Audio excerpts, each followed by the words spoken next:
Welcome to the Hamumu Halloween Home Horror Hoedown, the podcast where we watch scary movies so you don't have to. From award-winning to completely unknown, we take them all way too seriously.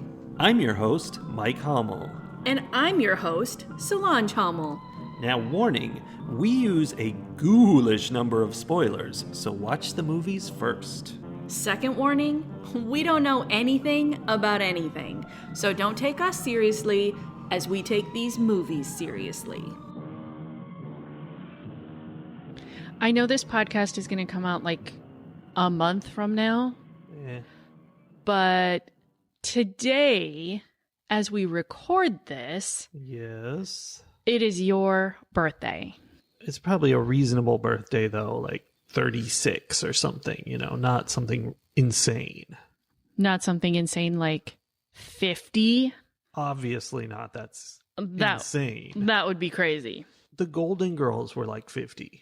Did you know? Yes. It's very upsetting. It's very upsetting to watch that show and be like, oh, they're not old. What were we thinking? My hair's not white. My hair is. You look like a baby. You're so young.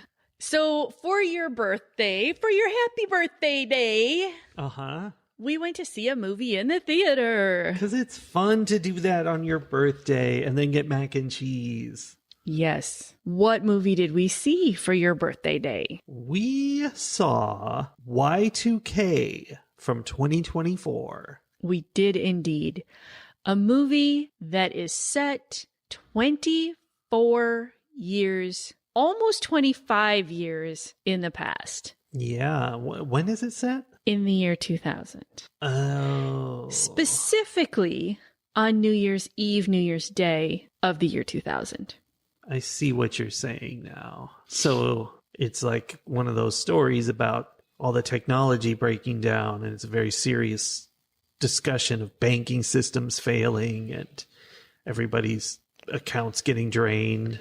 I know. Oh, that's right, because none of that happened after all. Everything was fine. Well, no, everything was not fine. The whole world burned up and airplanes fell out of the sky and all that. But none of the reality of it was really addressed in this movie. It was entirely about how immediately after the new year, like clock strikes 12, within seconds, the internet becomes sentient and reaches out into the real world and starts building human-shaped robots out of basically anything that had a battery in it. Toys. Yes. And I think maybe a lawnmower, hedge trimmer. Calculator. A lot of TVs. A lot of pagers. Yeah. Tamagotchis. Yeah, at one point, one of the robots confiscated a pager from a corpse, and I was like, oh, that's going to be interesting. Is he going to like send a page to something? No, it's just some extra stuff. Mm-hmm.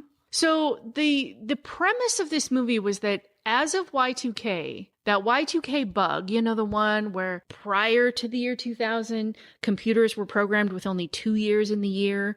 And then they were like, oh my gosh, all the computers are going to think it's 1900. Mm-hmm. And then they'll be like, I can't function in 1900. I didn't exist. Exactly. Crisis. Computers are very concerned about anachronisms. Yeah, absolutely. Instead of that, it was more that like, apparently that bug was going to lead to them having a whole uprising, and the people who were going to most immediately deal with this are a group of juniors from some high school in, I don't even know if it told us what state they were in. I don't know. It's a place called Crawford. Whichever state has a Crawford. It's kind of a nondescript location. Yeah. Yeah, so they have to fight off the robots, and thankfully there's this one girl who knows coding. Girls knowing coding. They did complain about that.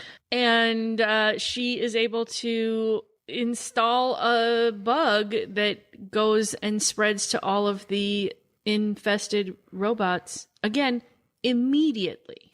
Yeah. It takes the whole movie for it to be downloading or uploading or whatever it's trying to do. No, that was the human assimilation that was counting down, which I have some issues with. Oh, wait. So the only reason it was taking a long time is because it takes time to make the humans walk into the machine. The like machine, which really looked a lot like when you go to the airport and you go through like the x-ray machine and they make you stand on the spots and put your hand above your head. It did, but it also looked a whole lot like the teleporter from The Fly with all the white smoke coming out of it. Yeah. Yeah.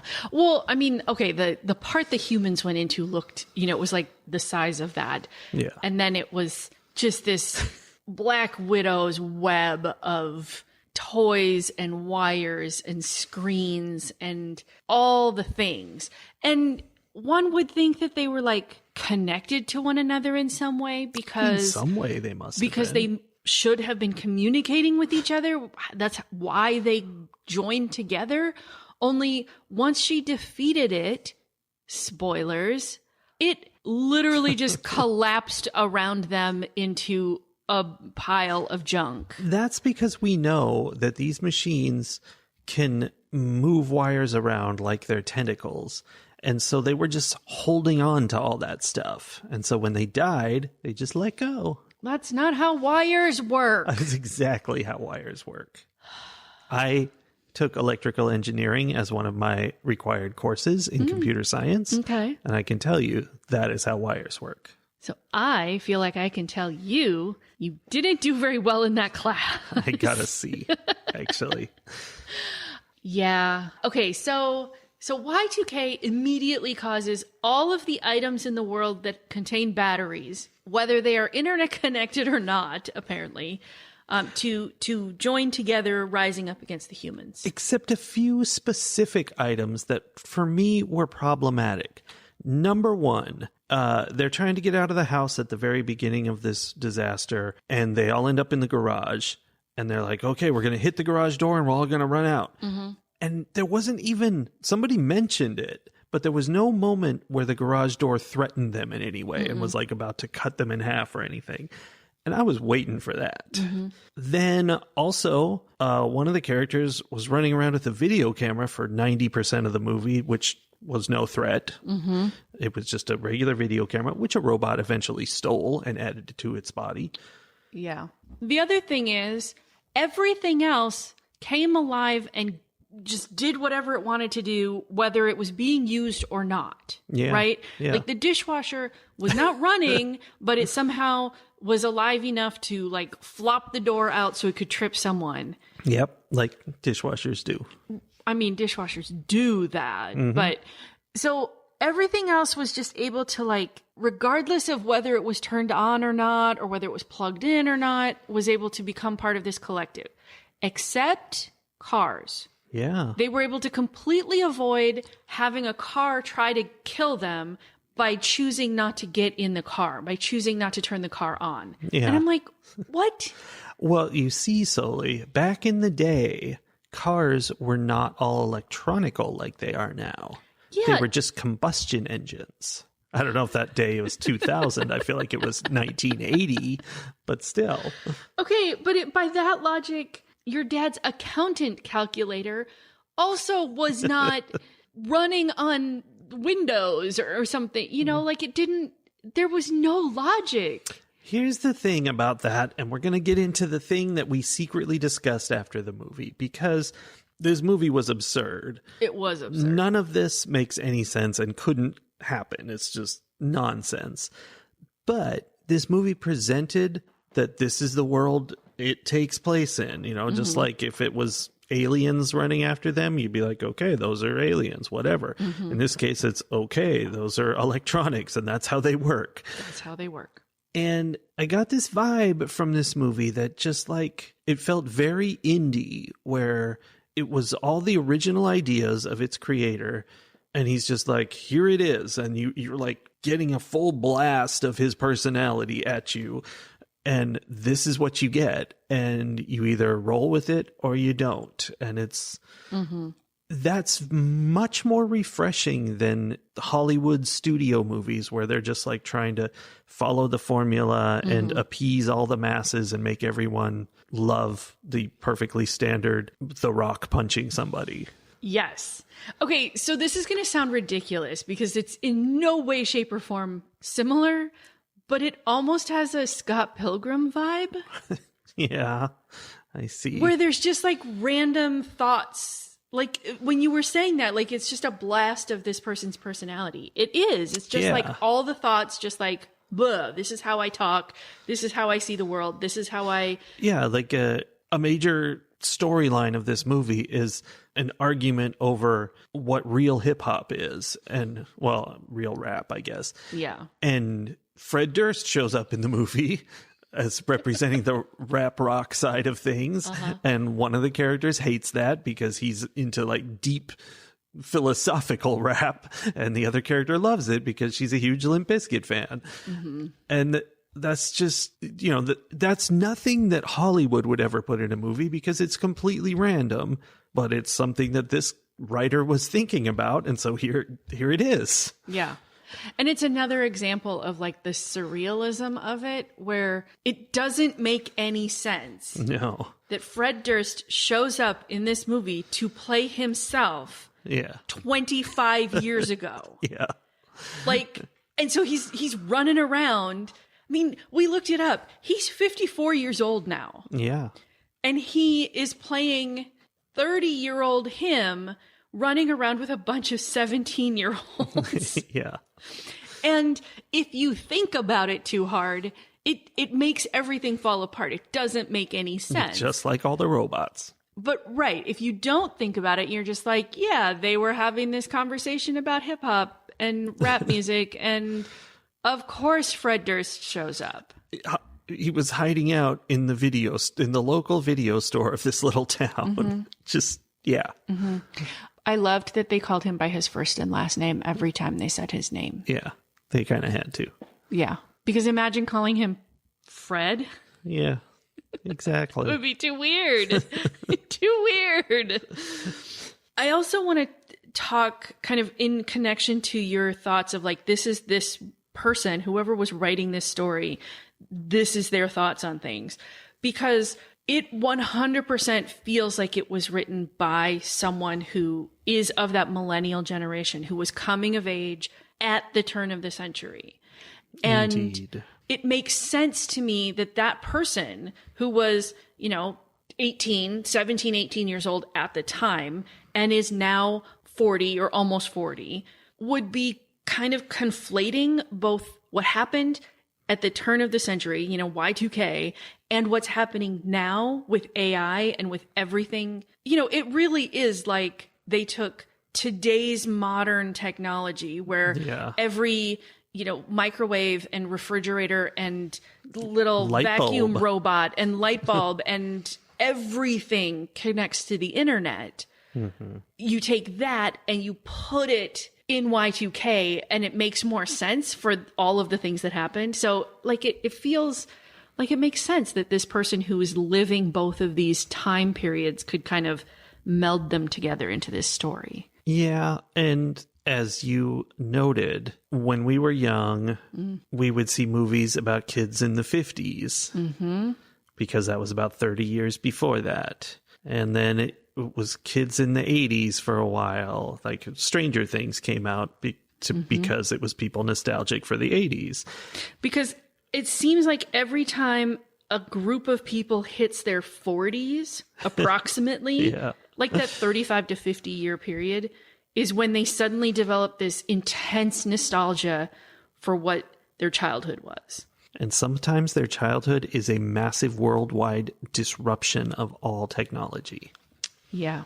Imagine what the kids coming of age now, as we enter into the year 2025, what they will be nostalgic for. Is there anything for them to be nostalgic for right now? Nostalgic for when they were not capable of understanding the world around them and they were just infants. They'll be like, that was great. I am nostalgic for that. Yeah. I thought you were going to say they'll be nostalgic for the time period when they were not slaves for the robots or something like that. Rummaging through the garbage piles. Yeah. When they didn't have to live under the heat protective bubbles. Yeah. Yeah, so it was definitely the millennials' turn at making the movie their own coming of age movie. I mean, millennials aren't that old yet. You know, even if you're in that 15 to 20 year range, you're still like you're right around 40, which is not that old. Well, I think we kind of zipped ahead. We kind of skipped the 90s. There have definitely been period pieces about the 90s. Pen 15 is one of them. But I think, it's been a lot of 80s stuff. And then we just jumped straight to this movie. And it does feel like it jumped too fast. So maybe this creator, Kyle Mooney, I believe, is, somebody who's getting nostalgic early. Maybe he has early onset dementia. I don't know. Early onset dementia. That's what makes you get nostalgic sooner. Yeah, maybe that's it. Hey, Mr. Mooney, sorry if you're listening to this and you had to find out this way. Yeah, you've just been diagnosed. Yeah. It also may feel like it's jumping to us because we have now surpassed our nostalgia period. Like, it's not that there won't be Gen X people creating those stories of their own coming of age, but we're on the far end now of that, or at least you are, because now you're 50. We're getting to the other side of that where it's, I don't know, where those stories have been told, right? And I think once you pass that chunk of time, everything starts to move faster. And I didn't know what that meant when like my parents and my grandparents talked about that. And now I know what they mean, and I don't like it. No, it's so bad. Like every week it's like it's next week or last week, whichever. It's both, because it's just boom. Well, so even watching this movie, I'm like, okay, Y2K in my brain. Like, it's funny to me that there are people who feel nostalgic for Y2K as like when things were fresh and I was young and everything, because I'm like, that was like 3 weeks ago. Yeah. And it was part of my adult life. It was my very early adult life, but it falls into, in my brain, part of my adult life. And so I'm like, that just happened. But then I think about it and I'm like, there's a lot of things that were part of my adult life that happened a shocking amount of time ago. You know what was insane in 2000 was when they were counting up the votes for the presidential election. Oh my God. And the Supreme Court said, stop counting. Forget the rest of the votes. It's done. That's not an option in democracy.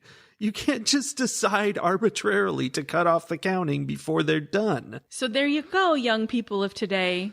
The fall of democracy began long before you were paying attention. Before you were born.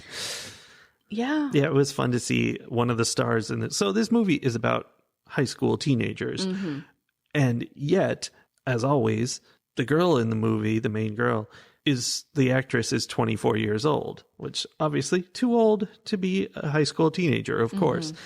But also, she was born in 2001. She was born after the events of this movie. She probably thinks it's real. She's like, yeah, I just played this incredible role in this documentary about Y2K. And I'm so glad they cleaned the robots up so fast so that I never saw the piles of robot bodies. Oh my gosh. Wild. Here's an interesting thing that, at least it was interesting to me, that I experienced while I was watching this movie. I'm about 5 years older than these characters, right? To me, that makes very clear sense. And every time I say that, you act like I'm saying something insane. I'm not saying I'm 5 years older than them now. It's a movie that took place during a certain time period. I was alive during that time period, and I was 5 years older than they were in that time period. That is very clear description. That's Thank you. a really convoluted, long way to have to say that. I feel like the information was all there for you to put together. All you needed was, I was 5 years older than these kids when this happened. That was all I needed. Whatever. No, I was born 5 years before these characters would have been born had they been real. And this movie Wait, it's had not a really documentary? Happened. So as I'm watching, I was like caught between feeling familiarity of a lot of things, like, you know, the AOL dial-up noise, the you've got mail, the chat rooms. Like, there was all kinds of stuff where I'm like, oof, weirdly familiar. Yeah, like I things I remember haven't thought AOL. about in a long time. And now, like, yes, I remember those things. And at the same time, most of these kids, I'm like, your slang is annoying. Everything you think is funny is annoying. Like, they are just younger enough than I would have been at that time had this movie been real. You didn't need so much. Just a little bit of that is all you need. They were just enough younger than me that I would have found them annoying, because I would have been graduating college at the time that they were getting ready to enter their senior year of high school. Yeah. And so, like, I would have been just out of touch enough that I would have found their way of living in the world obnoxious, but not so out of touch that I would have been completely disconnected from them. And that is kind of, well, part of the theme of this movie is this idea of being disconnected by getting into the computer world instead of the real world and having all this stuff piped into your brain that you shouldn't have in there. Mm-hmm. It's deep. Now, when we talk, though, you being 4 years older than me, so old. You are almost a full decade. You would have been at that time, had this movie been real, you would have been 10 years older than these characters that these actors who are not that age are playing. And you said wait, I don't understand. You said you wouldn't have cared about these people at all. Like, you would not have acknowledged their existence, basically. I mean, yeah, I guess they're operating in a whole different space than I would have been. You know, when I did run around on AOL for sure. I was doing trivia. There were like trivia games that people would host, like basically like pub trivia, but in AOL chat rooms, and I was real into that. But like you mentioned when we were talking about this, MySpace, and you know, I never touched MySpace in any way because I skipped right over that. Mm-hmm. And things like that, that's things that were such a big thing for them, I was too old for. I mean, not necessarily, but like it just didn't catch on to my group. Well, it's like you said, there wasn't the overlap because as you're closer in age, there's more like, oh, you know, my sister or like my friend's girlfriend is a little younger, a little older or whatever. Like there's some bleeding into the other ages. But you get much past 5 years and that drops significantly. Like it still happens, but it drops a lot. And so you don't have that like shared cultural experience. Okay, so you were a much techier person as in your youth than I was. I typed so fast. I didn't have like all the gaming devices and things, and I was very like tech isolated. Like we had a single computer in our home. It was mostly for my dad's use. I would sometimes use it for very limited reasons. There was a computer lab at our school. We went to it for an hour. Oregon Trail. Once a week. Yeah, we played Oregon Trail, and I played this spelling game that had like you were a vacuum cleaner and you were like, all I remember is that it was about spelling and there was a vacuum cleaner. It was, sure. And that we had to play it because it was like, I think our teacher's way of making it educational was like she would input the spelling lists or we had to input the spelling lists or something. And then we would use it to practice for the test on Friday. But we did that once a week for an hour. Yeah. And that was it. Specific. The computer lab. Yes. And even when I got into high school, there was a computer lab and some of the teachers would take us to it. But most of them did not, because most of them did not want to have anything to do with the computers. They didn't understand them. In my high school, there was a computer lab, so to speak. But I had a class in there that was something on computers. It was how to use computers. And that was it. We did not interact with computers ever other than that. I mean, at home we did, but not at school. Some of my teachers would take us there, like when we had papers that were due. And so we could go and we were supposed to like use our time to write, like type our papers on the computer. And my one teacher took us there to actually like create essentially PowerPoint presentations, like the very old school first variations of PowerPoint. HyperCards. I don't know if that's what it was. I don't remember what it was called, but like I do remember that it was very similar to PowerPoint in that it had like you could do fun transitions and, you know, sounds and and of course we were all as obnoxious as possible with them. Of course. That's why it's there. But even when I got into college, I had a computer. There was a computer lab, but basically I used them for email and for writing my papers, and that was it. Yeah.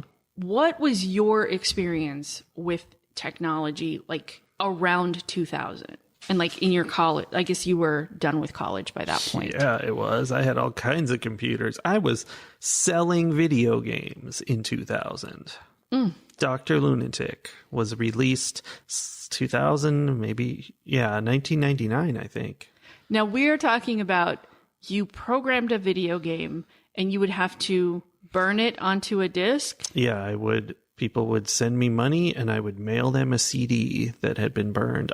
Yeah, it's so weird to think about how different everything was in our adult lifetimes. The beginning of this movie, I was like, you know, and it's not fair because this is a comedy. It's being ridiculous. But I'm like, not everything that we did and interacted with was iconic 2000 stuff. Like I wasn't always playing Limp Bizkit and watching that 70s show and going on AOL and Tamagotchis. I mentioned that already. Yeah, Tamagotchis and using a Discman and just everything was so pushing it.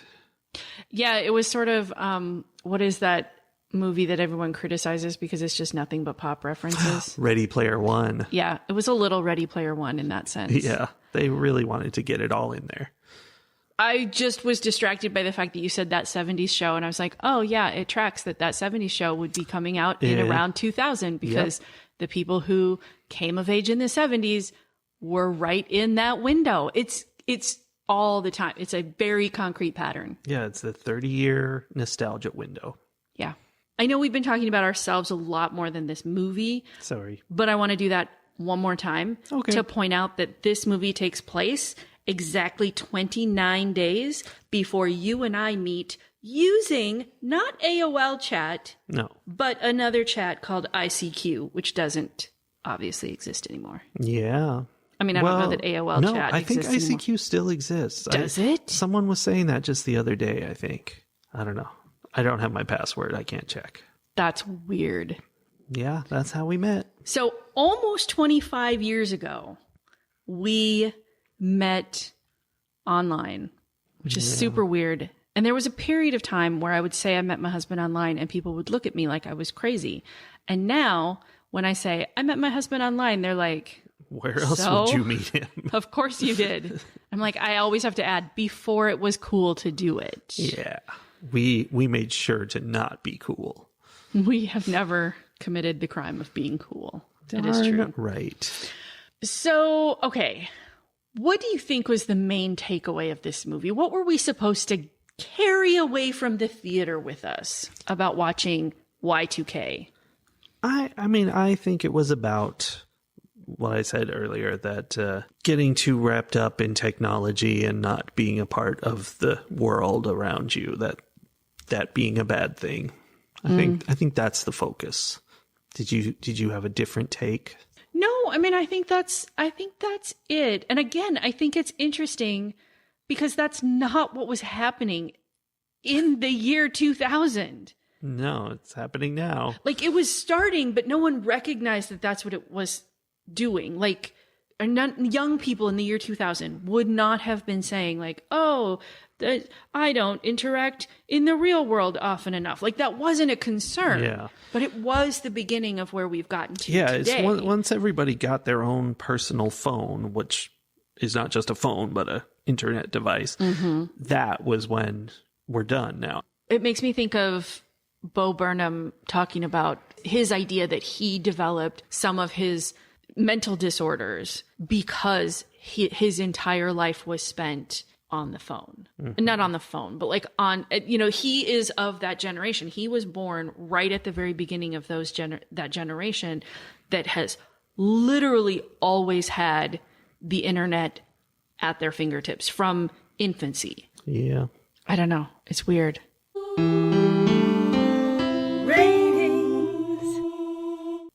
When this movie began, I was like, am I enjoying this? Am I even paying attention to this? Because it was 100% one of those movies about the nerdy kids in school getting to go to a party and, you know, awkwardly dealing with the party. And of course, being madly in love with somebody there and can't talk to her, although he talked to her so much. But anyway. Yeah, that was after all their friends died. Yeah. And it was just one of those movies, which honestly, there's plenty of those that I enjoy, actually. But this just felt very generic and just totally one of those. And I knew what was going to happen. So I'm like, okay, but why hasn't it happened yet? Like, I want this to be one of the movies where the first scene is midnight on New Year's and then we just go from there. But nope, had to go through all this character development. And so I really don't think I even enjoyed that part. Like, for the most part, it was just bleh. But then it started picking up when the robots attacked them. And that's when I started realizing how weird this movie was and how out of the box and just strange it was going to be. And that's when I started to appreciate it and say, oh, it's nothing I would have thought of. It's this guy's mind on the screen, and I get to see what his weirdness is. And that's fun. That's what I like. We haven't mentioned the best scene in the entire movie, which is an example of the weirdness. When one of the kids, they've all collected skateboards and roller skates and things in order to get out of here as fast as possible. Because they can't use the car, because if they touch the car, it will kill them. Yeah. So they got their wheels. This one kid's like, oh, I almost qualified for the X Games. And he grabs some rollerblades. And they get outside. He's got rollerblades on. And he looks at this fallen over basketball hoop. And I'm like, I don't even understand what we're doing here. I don't know why he's looking at it. And he's like, oh, yeah, that's so cool. And I'm like, okay. And it turns out the reason he was excited is as it's fallen over, it's a great rail to grind on with his rollerblades. And like, oh, okay, I see. And he goes over and he goes to grind on it. He does it for half a second, falls over on his head and dies. Yeah, he falls down, hits his head on the concrete, gone. That's has just nothing to do with the robots. He's just being an idiot, and now he's dead.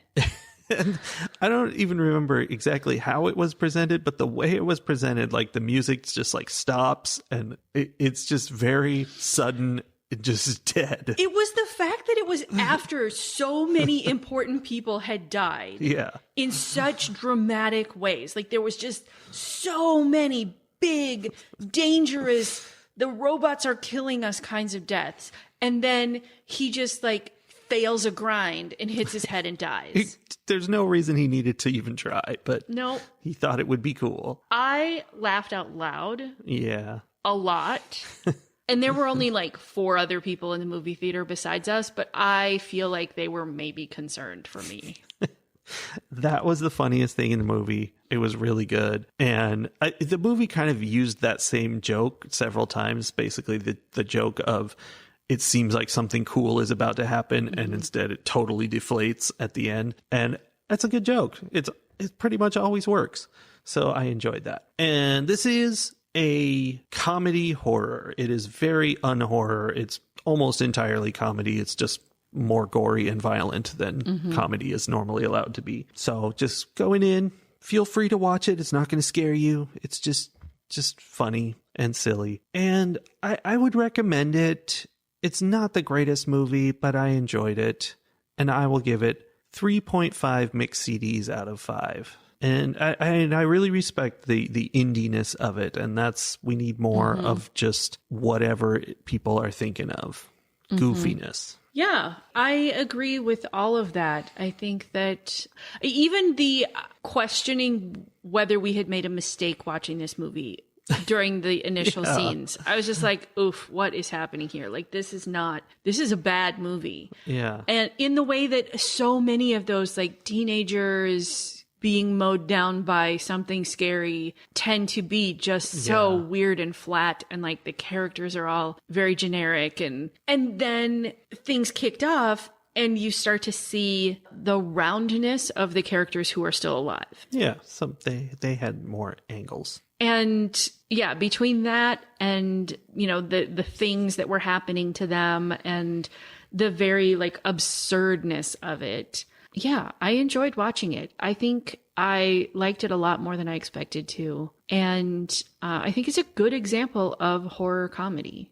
You know, that's a very niche genre. Mm-hmm. Like, I think it's hard to do horror comedy well because the expectations from both sides are so contradictory. And this one, you know, they just did a really good job of using the unexpected, which honestly is where comedy comes from, right? Yeah. So like they managed to use the unexpected in ways that were funny. Like I literally laughed out loud in this movie theater multiple times, and I was not expecting that. So yeah, I would also give this movie 3.5 mixed CDs out of 5. Copy. But maybe with like a little bonus track on the end, because it was good. It wasn't the best movie I've ever seen. I don't think this is a world-changing movie, but I do think it's a pretty interesting look into the mind of a very early millennial. Yes, it's fun to see what's going on with millennials. Yeah. And they're in that space. They're in that time space right now, these millennials, where everyone thinks they're young still and they're not. They're all like 40 and they're only just now having people recognize them as adults, even though there are multitudes of generations after them at this point. Fight the horror of a world gone mad. For my hot political tip this week, I think we have to talk about or kind of go back to the idea that technology is dangerous in a lot of ways and is growing more and more so every year. And I think that's very much ramped up in recent years with like the introduction of AI. You know, you and I talk about how AI is now part of literally everything. It's the worst and you can't get rid of it. And I spend so much of my time on technology devices trying to avoid the AI that they are trying to force me to use. Yeah. And, you know, that is going to be like, at some point, I feel like I'm going to reach the age where the majority of the world is like, ugh, she's such a Luddite because she refuses to do all the things. And I'm like, no, I'm not going to let the robots speak for me. I'm not going to let the robots create for me. I'm not going to let the robots be my friends. It's the same thing with this movie, that Hollywood studio movie is the robots. Mm-hmm. It's AI writing a movie versus this is a human voice. Mm-hmm. We don't want to smooth out all the rough edges. And the thing is, I think a lot of people don't pay attention. And I feel very like it's that uncanny valley feeling. It, you know, like you get that uncanny valley feeling when you see something that's digitally generated and trying to be real. Yeah. And I feel that when there's something that's creative that is AI created. Yeah. AI art, when it first came out, I would see it and I go, wow, that's amazing. It's so like vibrant and colorful and it's really impressive. And now I can spot it. I mean, I'm not sure this is what I'm seeing, but I can spot AI art instantly and it looks bad. It is vibrant and colorful and it would take a lot of skill for a human to do it, but it's flavorless. It's just trashy. It's, you know how it feels to me? It feels manic to me. It's trying so hard to be eye-catching. Yeah. And AI art is the pick-me of art. Yes. I'm like, dude, you're trying too hard. Go away. Jesus was not a lobster. Jesus was not a lobster. It's very easily noticed to me now. And it's because it makes me uncomfortable because it's trying so hard to get attention. And the other thing that you and I have talked about a lot, because it's a commercial that comes on our television all the time, which is another like modern technology thing. In the 2000s, we were just starting to appreciate forms of media that didn't have commercials. Yes. And now those forms of media have all been commercialized, just like the commercial TV we're trying to avoid. Pay for them and we get commercials on them. Oh, it's disgusting. Anyway, on like Netflix or Hulu or wherever, we see this ad all the time for Gemini, the like AI friend that's on your phone. Who the ad is entirely, it's not like Gemini can do things for you. Gemini can make appointments. Gemini can, it's not about that. It's just like, hey. Because it can't. Because it can't. Not reliably, at least. Instead, it's like, hey, are you lonely? Are you scared? Do you wish you had someone to talk to? It's okay. You can talk to the robot in your phone about anything. Just have a nice little chat. And I'm like, no, you know what? The people who are so isolated and lonely and depressed absolutely do not need. They do not need an imaginary friend that they have control over who is going to give them who knows what kind of advice. Oh, because we just saw the article about the kid who was told to kill his parents by AI characters. By a chatbot, yes. And that I read more of that article. Like, it's not just him. There are kids who are dying by suicide, who are committing self-harm, who are doing all kinds of things that are really, really dangerous and require like human interaction and professional therapy that they are surprise, not getting from the robot that was trained on the World Wide Web, which is just full of garbage. Cesspool. So, it's upsetting. So anyway, hot political tip, just destroy all computers. Yes.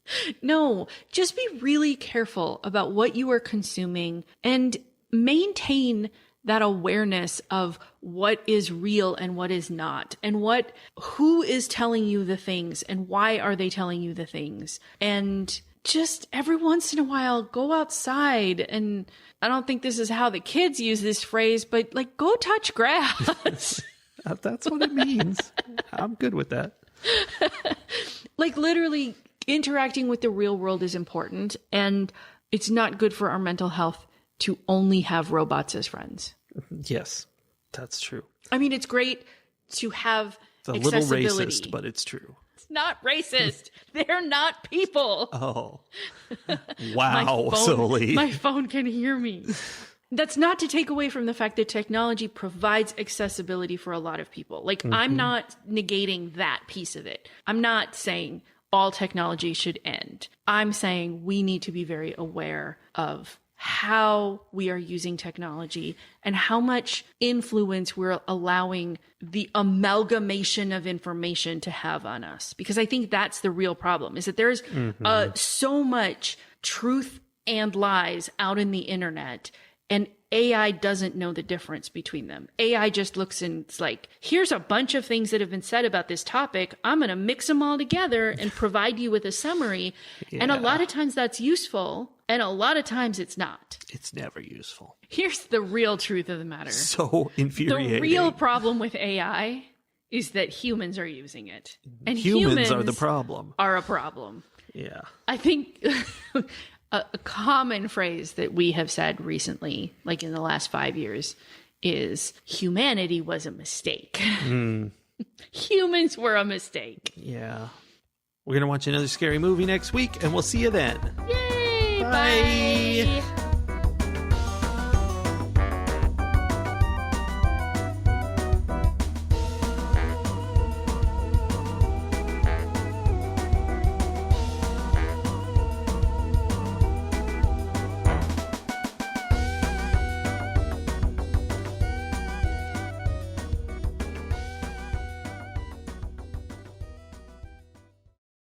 Hello, this is me. I am talking, and these are the words that are coming out of my mouth. Do you understand them? You know that I do not understand the words that are coming out of your mouth. Rush Hour. Rush Hour. We just watched Rush Hour. We didn't. 1998, starring Christopher Tucker and Jackalee Chan. Jackalee? Christopher and Jackalee. I would guess that it was from before. Did you say 1998? That's what I said. I think it's from before 98. Okay, here we go. Rush Hour. 1998. Oh my gosh. Why are you always right about everything? That makes me angry.